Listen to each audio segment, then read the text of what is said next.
Eve made her name with hits including Love is Blind and Who's That Girl in the early 2000s. Eve became a prominent figure in the hip-hop world, earning Grammy Awards and a dedicated fan base. The rapper's journey was far from an easy one. She rose from a tough neighborhood in Philly to become a celebrated artist and businesswoman. Eve faced numerous obstacles and battles in between that would lead her to strive to reinvent herself, even if that meant going against everyone's expectations. The story of Eve is nothing short of inspiring. This video is brought to you by All Urban Central in partnership with Real Go-Getters, narrated by me, Sav B. Like, subscribe, and hit the notification button. Let's get into it. Eve was born Eve Jahai Jeffers in Philadelphia on November 10th, 1978. Spending her early years in the downtrodden Mill Creek neighborhood, her parents, Julie and Jerry, were supervisors of a publishing company and a chemical plant. They respectively divorced when she was 12. She then lost contact with her father before she got to high school. Philly women, Philly girls are known for being feisty. That was something people used to say to me all the time. Like, when I would go up to New York, people would be like, "You from Philly, aren't you?" And I'm like, "How do you know?" "Oh, you so feisty. Philly girls are feisty." That attitude is what helped me, be able to succeed, especially in hip hop, especially in that business. Eve started out as a singer in her early teens. She formed a female rap duo called Egypt and adopted the name Gangsta. Egypt performed at local talent shows and club gigs, often to the detriment of Eve's dedication to studying. With aspirations beyond Philly, Eve later moved to New York after high school and ended up in the Bronx and began working as a table dancer at a strip club. I went into this world because I felt like I needed money. I didn't want to ask my mom for any money. I felt like the music thing wasn't working out. But that being said, being in that world, I would never have met Mace. Eve admits she was a lazy stripper and was always trying to get other girls to step in for her. She even managed to persuade some clients to let her rap for them rather than give a lap dance. The ploy worked for the 17-year-old escaping a crowded home and a stepfather she didn't get along with. This was far from Eve's final destination. She was about to step into her calling. Unhappy with the direction of her life since moving to the Big Apple, Eve decided to give rap another shot after being encouraged by Mace. Through some of her friends, Eve scored a meeting with Dr. Dre in Los Angeles and surprised him by turning it into an audition. Dre liked what he heard and signed her to a 1-year deal with his new label, Aftermath, in the late 90s. Though she didn't release much under Aftermath initially, it was a pivotal moment that would set the stage for her success. It wasn't too long after Eminem was signed that the aspiring star got dropped from Aftermath and was devastated.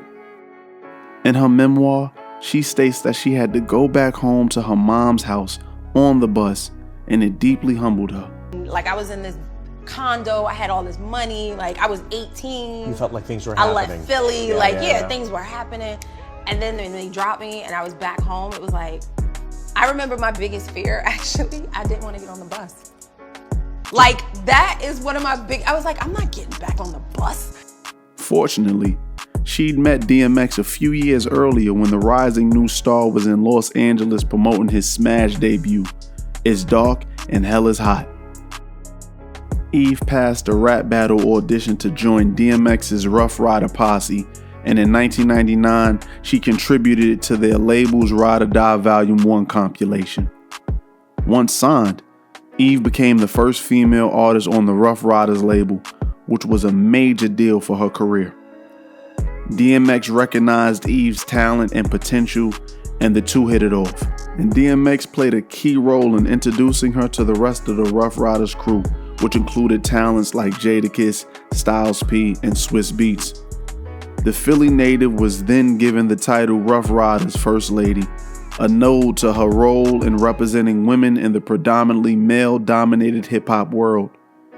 Though she could be sexy when she wanted to be, she wasn't as over the top as Lil' Kim or Foxy Brown.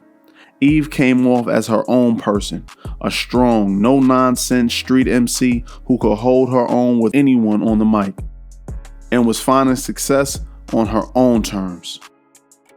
Back when she dropped her debut album, Let There Be Eve, she recalled in her memoir that Jay-Z told her not to expect too much because female rappers didn't do that well. Those words cut deep coming from Hov at the time. The same album ended up topping the Billboard 200 and sold over 200,000 units in the first week of its release. Eve's involvement with Ruff Ryders gave her credibility in the hip-hop world and further elevated her status. She was featured on several of Ruff Ryders' projects, which helped her build a solid fan base. In 2001, Eve's breakthrough moment came when she released her album Scorpion, which included the hit record Who's That Girl and Let Me Blow Your Mind featuring Gwen Stefani. The album cemented Eve as a respected artist in hip-hop, showcasing her unique blend of tough, street-smart lyrics with mainstream appeal. She received multiple BET Awards, including Best Female Hip-Hop Artist in 2001, 2002, and 2003, solidifying her position as a dominant force in hip-hop. Behind the fame and the accolades, though, there was much more at play, which was a huge burden for Eve. There was an expectation for Eve to consistently stay hard and maintain the image of the Ruff Ryders First Lady. This often conflicted with her desire to evolve as an artist and as a person, which can be emotionally draining and stifling for an artist's creativity. She would often get a lot of pushback when it came to the boardrooms and execs, when she wanted to switch up her style and try to go in a different direction. Wanting to branch out, Eve decided to transition into acting, appearing in her hit TV show Eve in movies like Barbershop. Her ability to balance music and acting helped her stay relevant in the entertainment industry. She also launched her own fashion line, proving that her influence extended beyond music. Like many artists, Eve struggled with personal issues, including substance abuse. In interviews, she has been open about her past struggles with drinking and relationships, which affected her career. Because I was a mess. Like, y'all, people who read the book, but it was me in this mess. I don't blame it on anybody else. I take accountability for everything. As much as I thought I was this mess, I still had this like, nah, we gotta get it. I gotta get it. Like, let's go. Like, there was still something there. So, yeah, it made me proud. One relationship which became hugely problematic was her relationship with Stevie J. Even though Eve was only 19 years old when she met the producer, sparks flew. She called the Love and Hip Hop star her first love and even wrote a song, Got a Man About Her. In addition to facing Stevie J's alleged infidelity, the couple also had to weather a sex tape scandal after the couple split in 2000, even leading her to get the FBI involved.